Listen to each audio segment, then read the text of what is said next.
প্রিয় বন্ধুরা, আমি শ্যামল কুমার মিত্র, সভাপতি, confederation of state government employees. মানুষের স্মৃতি বড় দুর্বল, তাই হয়তো আমরা অনেকেই ভুলে যেতে বসেছি সেই প্রাতঃস্মরণীয় মহাপুরুষ রাজগঞ্জের অপসারিত বিডিও প্রশান্ত বর্মনের কথা।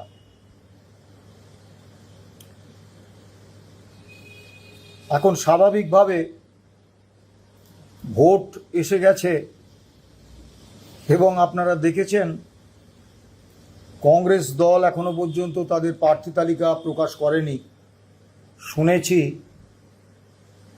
সর্বভারতীয় দলের সর্বভারতীয় নেতৃত্ব তাদের বিধায়ক পদপ্রার্থীদের বেশি পরিশ্রম করতে চায় না, সেজন্য সম্ভবত তারা ওই মনোনয়নপত্র পেশের দিন হয়তো তাদের প্রার্থী তালিকা প্রকাশ করবেন। সিপিএমের প্রার্থী তালিকা অনেকটাই প্রকাশিত হয়ে গেছে, তারা প্রচারে নেমেছেন, কিন্তু রাজনৈতিক বিষয়ের মধ্যেই নিজেদের প্রচার সীমাবদ্ধ রেখেছেন। কিন্তু বিজেপি এবং তৃণমূলের যারা বিধায়ক পদপ্রার্থী তাদের যা কীর্তিকলাপ দেখা যাচ্ছে দূরদর্শনে, তাতে করে মানুষ হাস্যরসের বেশ উপাদান পেয়ে যাচ্ছেন। কেউ দাড়ি কেটে দিচ্ছেন, কেউ মাঠে নেমে নাগল টানছেন, কেউ চপ ভেজে দিচ্ছেন, কেউ কাঁধে কাঠের বোঝা নিয়ে বাড়ি অবধি পৌঁছে দিয়ে আসছেন, কেউ রুটি বেলে দিচ্ছেন, কেউ কাঠের উনুনে জাল দিয়ে দিচ্ছেন।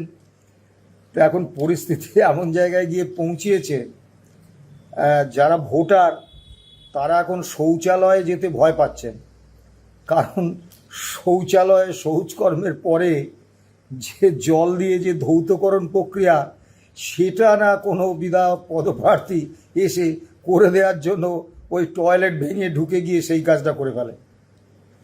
তো এতে হাস্যরসের উপাদান আছে, যার ফলে মানুষ কোথাকার কোন স্বপন কামিল্লা, মেদিনীপুরের এক প্রত্যন্ত অঞ্চলের এক স্বর্ণ ব্যবসায়ী, তাকে নৃশংসভাবে এই প্রশান্ত বর্মন এবং তার সঙ্গী সাথীরা চোর অপবাদ দিয়ে একেবারে বুট দিয়ে মারিয়ে তাকে বুট দিয়ে তার বুকে আঘাত করে তাকে নৃশংসভাবে মেরে একটা খালের জলে ফেলে দিয়েছে।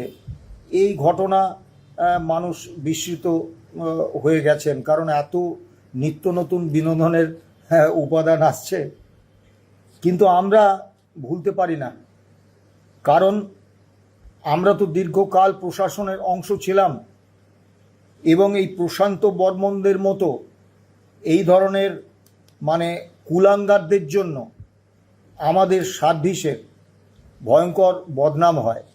তাই আমাদের তার কথা আবারও তুলে ধরতে হচ্ছে। এই প্রশান্ত বর্মনের কথা বলতে গেলে আমাদের একটু পিছনে ফিরে যেতে হবে 2012 সালে।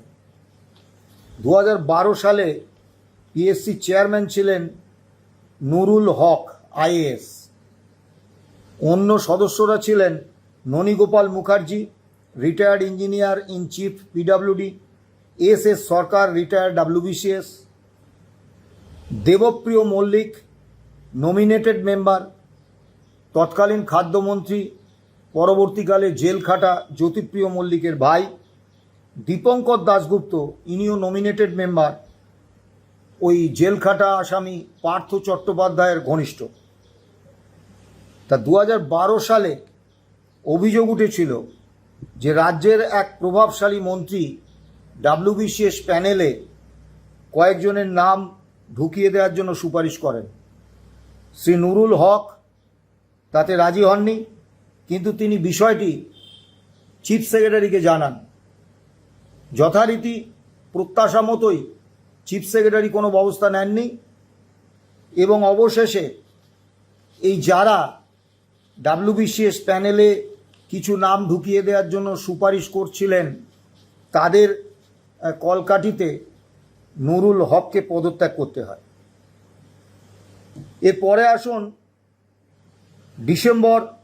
পয়লা ডিসেম্বর 2014 পিএসসি চেয়ারম্যানের ঘরে একটা নোটশিট তৈরি হলো। নোটশিটে লেখা হলো, henceforth the name of the candidates along with his her father's husband's name and full address should be incorporated in the precis sheets and that the precis sheets should be placed to the respective PAs of the honorable members at least 7 days ahead of the date of interview. Now, the honorable members are pressing to have the precis seat. এখন অতীতে WBCS লিখিত পরীক্ষায় পাশ করার পর যে interview হতো, সেই interview বোর্ডে যে অনারেবল মেম্বাররা থাকতেন তাদের পিএর কাছে ইন্টারভিউয়ের ঠিক আধ ঘন্টা আগে এই প্রার্থীদের বিবরণ সংক্রান্ত প্রেসিস সিট পৌঁছে দেওয়া হতো এবং তাতে কিন্তু প্রার্থীর ঠিকানা, তার বাবা বা স্বামীর নাম এসব থাকতো না। শুধু কত লিখিত পরীক্ষায় নম্বর পেয়েছে, তার এডুকেশনাল কোয়ালিফিকেশান, সেখানে কত নম্বর ইত্যাদি এগুলো থাকতো, এবং WBCS সে কত র্যাঙ্ক করেছে লিখিত পরীক্ষায় এগুলো থাকতো। এখন এরকম একটা অর্ডার করা কেন? অত্যন্ত স্পষ্ট যে 7 দিন আগে এই শো কল্ড অনারেবল মেম্বাররা এই WBCS যারা ইন্টারভিউতে বসছেন তাদের নাম, ঠিকানা, বাবার নাম সব জেনে যাবেন এবং তাদের সঙ্গে যোগাযোগ করবেন। এখন এই কার্ডমানির যুগে বা কার্ডমানির সংস্কৃতিতে তাদের এত আগে প্রার্থীদের সঙ্গে যোগাযোগ করার প্রয়োজন কেন পড়বে? ধরে নেওয়া খুব অসম্ভব নয় বা অবাস্তবও নয় যে ইন্টারভিউতে সফল করিয়ে দেওয়ার প্রতিশ্রুতি দিয়ে কিছু অর্থ উপার্জনের লক্ষ্যেই এই রকম একটা অর্ডার পিএসসি সেক্রেটারি করতে বাধ্য হয়েছিলেন। আমি গত 7ই জানুয়ারি 2015 আমি এই নোটশিটটা সঙ্গে সঙ্গে পাই এবং তারপরেই নোটশিটের অনুলিপি পাই এবং তারপরেই আমি একটি RTI করি পিএসসিতে, জানতে চাই যে এই নোটশিটটা সত্যি কিনা। যদি সত্যি হয়ে থাকে তাহলে কিভাবে সমস্ত নিয়ম নীতি ভেঙে এই রকম একটা অর্ডার করা হয়েছে, কার নির্দেশে এবং কিসের প্রয়োজন। তার উত্তরে 7ই জানুয়ারি 2015 আমাকে জানানো হয় পিএসসির পক্ষ থেকে, regarding item number 3 of your letter, the original copy of the said note sheet has not been traced out yet. For this reason, the IC Taliganj PS has been requested to start a case to investigate the matter in order to book the culprits via this office letter number 267 PSC dated 03/02/2015. Hence, the desired information cannot be provided at present. তারপরে আমাকে কিছু পুলিশি ধমক চমক খেতে হয়, কিন্তু এই তদন্ত আজও টালিগঞ্জ থানার পুলিশ করে উঠতে পারেনি। কাজেই WBCS প্যানেলে দুর্নীতি হওয়া বা দুর্নীতি করার এই যে প্রক্রিয়া, এটা 2012 সালেই শুরু হয়ে গিয়েছিল। এবারে আসুন এই মহামহিম ও মহাপুরুষ প্রশান্ত বর্মনের কথা। WBCS পরীক্ষায় এনার রোল নাম্বার ছিল 1700353। 2017 প্রিলিমিনারিতে ইনি নম্বর পেয়েছিলেন 13.73, যেখানে 200 নম্বরের প্রিলিমিনারি পরীক্ষায় কাট অফ মার্কস ছিল 122। অর্থাৎ প্রিলিমিনারিতে এই মহামহিম ভদ্রলোক 6.865% নম্বর পেয়েছিলেন এবং এটি কোনো মন গড়া তথ্য নয়, কোনো সংবাদ মাধ্যমকে তুলে নেওয়া তথ্য নয়, এটা RTIয়ের মাধ্যমে এই তথ্য কিন্তু পাওয়া গিয়েছে। অর্থাৎ এই তথ্য সম্পর্কে কোনো বিভ্রান্তি বা কোনো সন্দেহ থাকার কোনো জায়গা নেই। এখন WBCS পরীক্ষায় যারা প্রিলিমিনারিতে উত্তীর্ণ হবেন তারাই কিন্তু WBCS ফাইনাল পরীক্ষায় বসার সুযোগ পাবেন। এখন প্রশ্ন হচ্ছে, এই প্রশান্ত বর্মন যিনি 13.73 নম্বর পেয়েছেন, অথচ কাট অফ মার্কস 122, মানে 122-এর নিচে পেলে কেউ WBCS ফাইনাল পরীক্ষায় বসতে পারবেন না, তাহলে কিভাবে এই 13.73 পাওয়া প্রশান্ত বর্মন এই WBCS পরীক্ষায় বসলেন? এবং অভিযোগ উঠেছিল সে সময় যে ফাইনাল পরীক্ষায় উনি ইংরেজিতে 0 নম্বর পেয়েছিলেন, সেটাকে বাড়িয়ে 162 করা হয়েছিল। বাংলায় পেয়েছিলেন 18, সেটাকে বাড়িয়ে 168 করা হয়েছিল। এবং তিনি নাকি পিএসসিতে ওই বছর WBCS-এ ফার্স্ট হয়ে গিয়েছিলেন। মজার ব্যাপার, যার WBCS ফাইনাল পরীক্ষায় বসারই যোগ্যতা নেই, কাট অফ মার্কসের অনেক নিচে তার নম্বর, এবং ওই বছর পিএসসিতে সফল হয়েছিলেন 7,921 জন, আর এই ভদ্রলোকের র্যাঙ্ক ছিল 80,947, মানে সফল হওয়া প্রার্থীদের 73,000 জনের পিছনে ইনি ছিলেন। কিন্তু ইনি WBCS-এ ফার্স্ট হয়ে গেলেন এবং বিডিও হিসেবে পোস্টিং পেয়ে গেলেন। তেনার প্রথম পোস্টিং হয়েছিল কালচিনি ব্লকে 2000 ওই হওয়ার পরই কালচিনি ব্লকে ইনি প্রথম পোস্টিং পেলেন। এখন নিয়ম হচ্ছে যে WBCS অফিসারদের পোস্টিং কখনো হোম ডিস্ট্রিক্টে হয় না, তাদের দূরের জেলাতে যেতে হয়। তো এই ভদ্রলোক এতটাই প্রভাবশালী যে ইনি কালচিনি ব্লকে পোস্টিং পেলেন, যে কালচিনি ব্লক থেকে তার বাড়ি অন্য জেলায় কিন্তু খুব কাছে। তারপরে 2023 সালে তাকে রাজগঞ্জের বিডিও করে আনা হলো, এবং তারপর 2025 সালের 14ই জুন তাকে কালিম্পং জেলার পেডংয়ে বদলি করা হলো। তিনি সে অর্ডার মানলেন না এবং রাজগঞ্জেই থেকে গেলেন। তারপরে তাকে উত্তর দিনাজপুরের রায়গঞ্জে ডেপুটি ম্যাজিস্ট্রেট এবং ডেপুটি কালেক্টর পদে বদলি করা হলো। তিনি সেটাও মানলেন না। তার কারণ হিসেবে বললেন তিনি নাকি আইন পড়ছেন, আইন পরীক্ষা, কাজেই এখন তার ট্রান্সফার হলে তার পড়াশোনার ক্ষতি হবে। এখন মজার ব্যাপার হচ্ছে, সারা ভারতে কোথাও ল ওই ডিস্ট্যান্স কোর্সে বা ওপেন ইউনিভার্সিটিতে পড়ানো হয় না। ল হচ্ছে একটা রেগুলার কোর্স।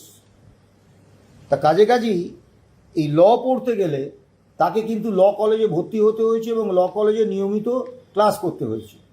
এখন প্রশ্ন হচ্ছে, তিনি ল কলেজে পড়াশোনাই কখন করলেন, কারণ দুটোই দিনের বেলা, আর WBCS এক্সিকিউটিভ অফিসার হিসেবে বিডিওর দায়িত্বটাই কখন পালন করলেন?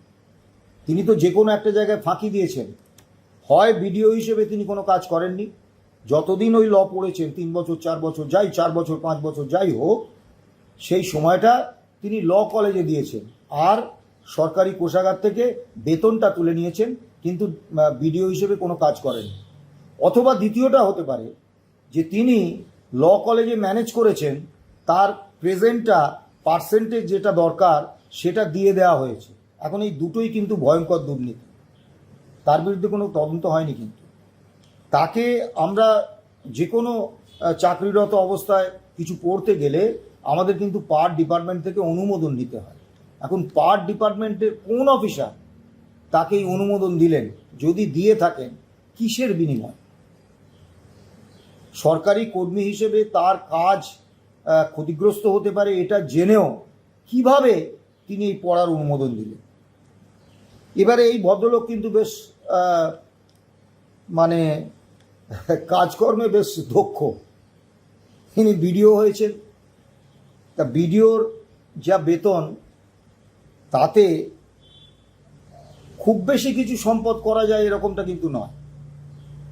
তো ওনার দিনহাটাতে একটা প্রাসাদোপম বাড়ি করেছেন। শিলিগুড়ির মাটিগাড়ায় 6 কাঠা জমির উপর একটা বাংলো করেছেন এবং নিউ টাউনে একটি 4তলা আবাসন তৈরি করেছেন, যেগুলো আমার কাছে তথ্য আছে। বাকি আরও অনেক কিছু অভিযোগ আছে, সেগুলো তথ্য নেই বলে বলছি না। তা যে 4তলা আবাসনে ওই মেদিনীপুরের যে স্বর্ণ ব্যবসায়ী, তাকে পিটিয়ে ফোন করেছিলেন এই প্রশান্ত বর্মন এবং তার সাগরেদরা। বাবু, এখন মুশকিল হচ্ছে এই প্রশান্ত বর্মনের বিরুদ্ধে ডিসপ্রপোর্শনেট অ্যাসেটের জন্য কোনো ভিজিলেন্স হয়নি, কোনো তদন্ত হয়নি, অথচ এটাই কিন্তু নিয়ম। কারণ তাকে তো প্রতি বছর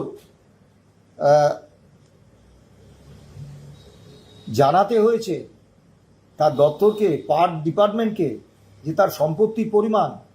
কাজেই সম্পত্তির পরিমাণে যখন অস্বাভাবিক বৃদ্ধি হচ্ছে, স্বাভাবিকভাবে পার ডিপার্টমেন্ট তার বিরুদ্ধে ভিজিলেন্স তদন্তের নির্দেশ দেবেন, সেটাও কিন্তু দেওয়া হয়।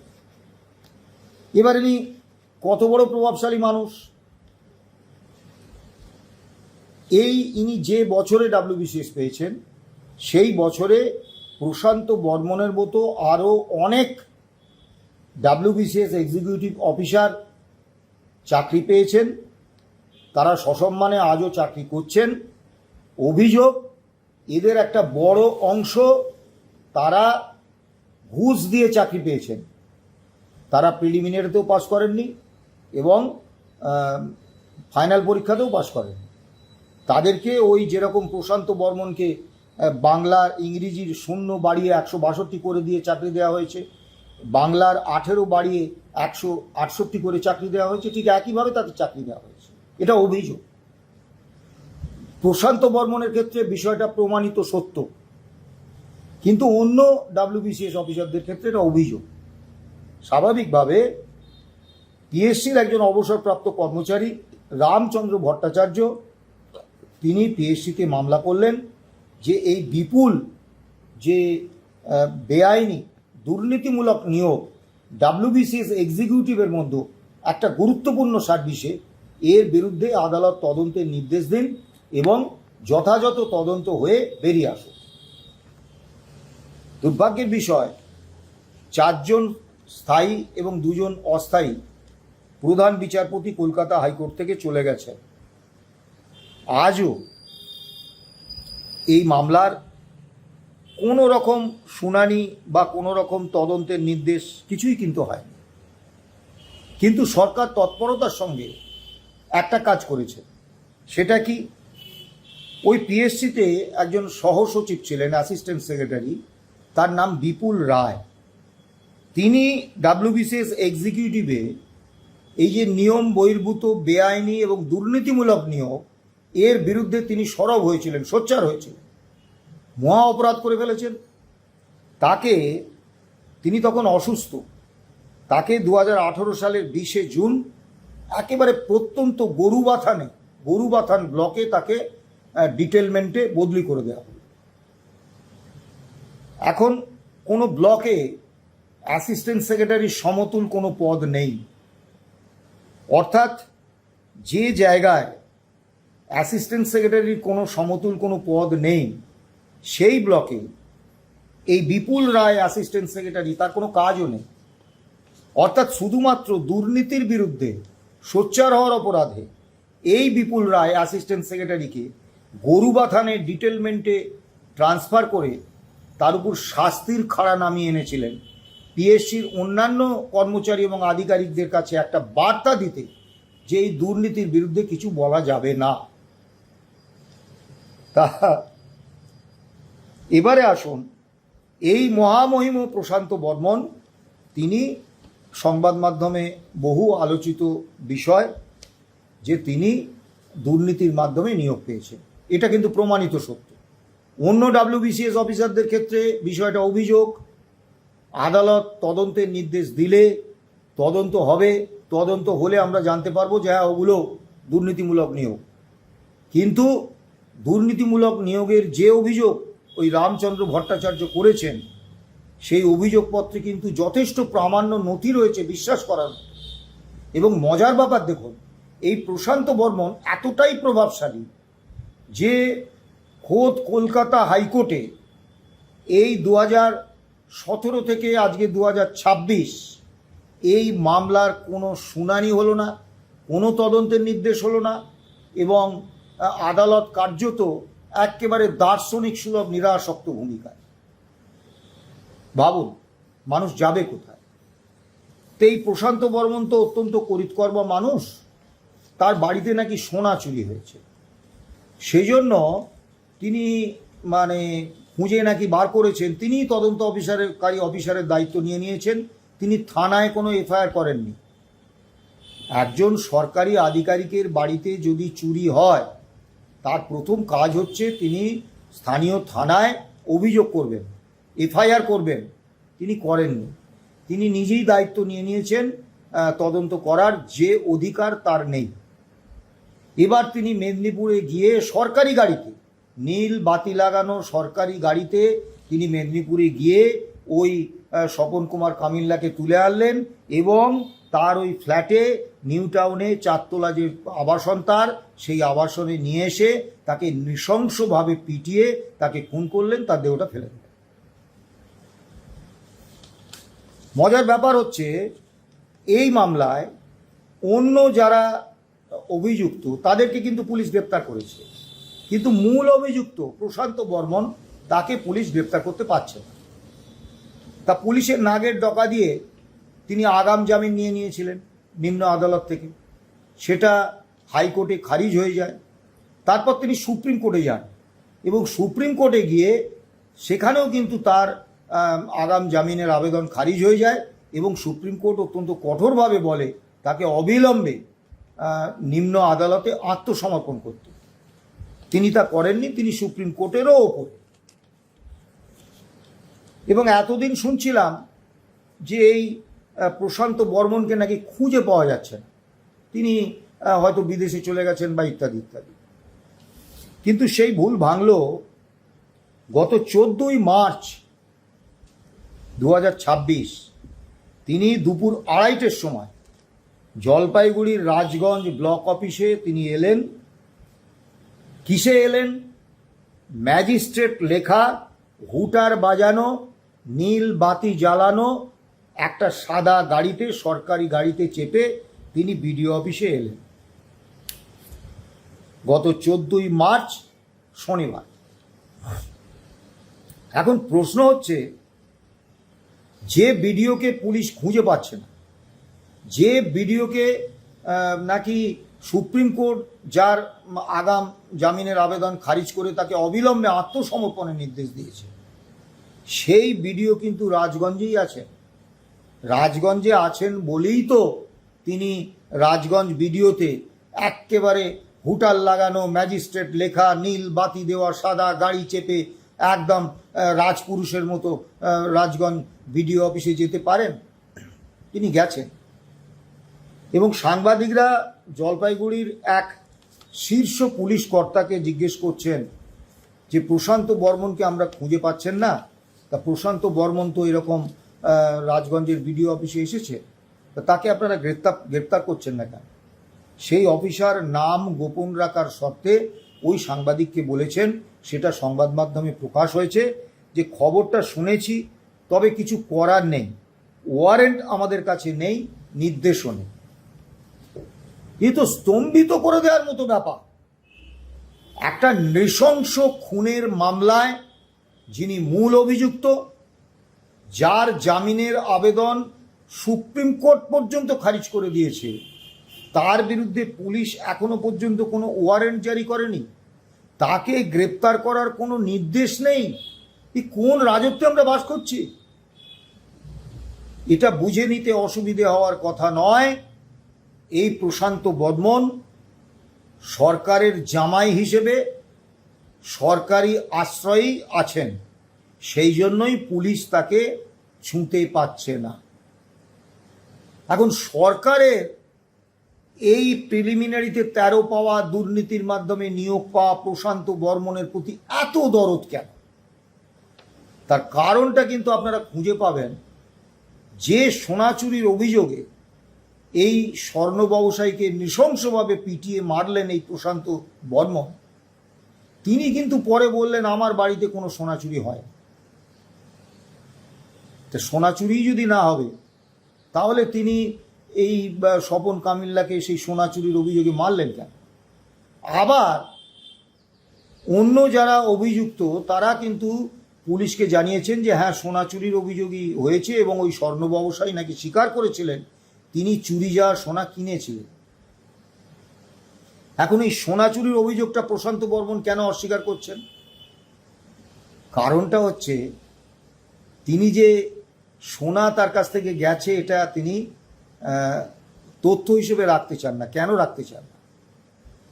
তাহলে কি ধরে নিতে হবে এই সোনার পরিমাণটা এতটাই বেশি যে সেটা পুলিশি তদন্তের আওতায় এলে তিনি সোনার চোরাচালানে যুক্ত বলে প্রমাণ হতে পারে? এখন ভাবুন, পুলিশ মন্ত্রী স্বয়ং মুখ্যমন্ত্রী, পার ডিপার্টমেন্টের দায়িত্বে আছেন স্বয়ং মুখ্যমন্ত্রী, পার ডিপার্টমেন্ট এই প্রশান্ত বর্মনের বিরুদ্ধে কোনো ব্যবস্থা নিচ্ছে না। দুর্নীতিমূলক উপায়ে চাকরি পাওয়াটা প্রমাণিত হয়ে যাওয়ার পরেও তাকে চাকরি থেকে বরখাস্ত করেনি। সে ডিসপ্রপোর্শনেট অ্যাসেট করেছে এই তথ্য পার ডিপার্টমেন্টে কাছে থাকা সত্ত্বেও পার ডিপার্টমেন্ট তার বিরুদ্ধে কোনো ভিজিলেন্স করেনি। আবার তাকে বরখাস্তও করা হয়নি, শুধু অপসারিত করা হয়েছে। তাহলে সরকারে এই প্রশান্ত বর্মনের প্রতি এত দরদ কেন?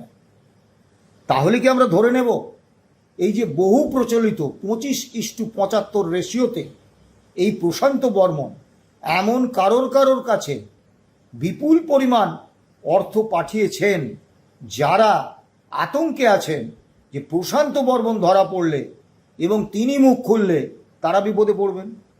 এটা আমার ধারণা। আপনারা ভেবে দেখুন। এবার WBCS এক্সিকিউটিভ অফিসারদের যে সংগঠন, তারা নিজেদের কলাটা মূলটা আদায় করে নিতে বেশ ভালোই পারেন। তাদের মুখ্যমন্ত্রী 2টো ইনক্রিমেন্ট দিয়েছেন, তারা চাননি। 2টো ইনক্রিমেন্টের জায়গায় একটা বড় অংশ WBCS এক্সিকিউটিভ 3টে করে ইনক্রিমেন্ট নিয়েছিলেন। তখন আমি অর্থ দপ্তরের এস্টাবলিশমেন্টের দায়িত্বে ছিলাম। আমি স্পষ্ট আপত্তি জানিয়ে গ্রুপ পিতে ফাইল পাঠিয়েছিলাম যে 2টো ইনক্রিমেন্টের অর্ডার হয়েছে, 3টে ইনক্রিমেন্ট তারা নিতে পারেন না। কিন্তু দুর্ভাগ্যের বিষয় তারা এতটাই প্রভাবশালী যে তারা 3টে ইনক্রিমেন্টই নিয়েছেন এবং P2 সেটাকে অনুমোদন দিয়েছে। আমার মতো ওই নিচের তলার আধিকারিকের বক্তব্য সেখানে খাটেনি। দ্বিতীয় বিষয় বলি, WBCSদের একটা বড় অংশ বিচ্ছিন্ন ব্যতিক্রম আছে। তারা আজকে বিডিও অফিসগুলোকে তৃণমূলের পার্টি অফিসে পরিণত করেছেন এবং নির্বাচনের সময় অত্যন্ত সুনির্দিষ্টভাবে বলছি, অধিকাংশ বিডিও বা WBCS এক্সিকিউটিভ অফিসার তারা তৃণমূলের ক্যাডার হিসেবে কাজ করেন এবং জনমতের প্রকৃত প্রতিফলন ব্যতি রেখে তারা ভোটে তৃণমূলকে জিততে সাহায্য করেন, যেটা এই পুরো WBCS এক্সিকিউটিভ সার্ভিসটাকে কলঙ্কিত করেছে। তা WBCS এক্সিকিউটিভদের সম্প্রতি আবার তাদের 3 বছরের পরই প্রমোশন দেওয়ার বিশাল সুযোগ দেওয়া হয়েছে। তো তারা নিন, তারা তৃণমূলকে জনমতের প্রকৃত প্রতিফলন ব্যতি রেখে ক্ষমতায় আসতে সাহায্য করেন। তাদের বেশিরভাগ অফিসার, বিচ্ছিন্ন ব্যতিক্রম আছে, তারা বিডিও অফিসগুলোকে তৃণমূলের পার্টি অফিস করে ফেলেছেন। কাজেই তাদেরকে মুখ্যমন্ত্রী দুহাত ভরে দেবেন এ নিয়ে কোনো বলার জায়গা নেই, তারা নিন। কিন্তু তাদের কি আত্মসম্মান বোধ বা আত্মমর্যাদা বোধ এতটুকু অবশিষ্ট নেই? আজকে ওই তদন্তটা প্রশান্ত বর্মনের ব্যাচে যারা WBCS এক্সিকিউটিভ হয়েছেন, সেই তদন্ত হয়ে যদি তাদের মধ্যে যারা ঘুষ দিয়ে চাকরি পেয়েছেন তাদের যদি চিহ্নিত না করা হয়, তাহলে সমস্ত WBCS এক্সিকিউটিভ অফিসারদের দিকে আঙুল তুলবে মানুষ, সন্দেহের চোখে তাকাবে যে এই WBCS অফিসারও ওই টাকা দিয়ে চাকরি কিনেছে। WBCS এক্সিকিউটিভ একটা প্রিমিয়ার সার্ভিস, সেই সার্ভিসের আধিকারিকরা তাদের এতটুকু আত্মমর্যাদা নেই? কেন তারা সংগঠনগতভাবে দাবি তুলছে না অবিলম্বে ওই বছরের এবং তার পরের বছরে যে WBCS এক্সিকিউটিভ নিয়োগ হয়েছে তার পুরো তদন্ত হোক, নিরপেক্ষ তদন্ত হোক এবং যারা দুর্নীতির মাধ্যমে WBCS হয়েছেন তাদের চাকরি বাতিল হোক। তারা নিজেদের সামাজিক সম্মান, পারিবারিক সম্মান, মানুষের সন্দেহের আওতা থেকে বাইরে আসার জন্য এইটুকু কাজ করবেন না?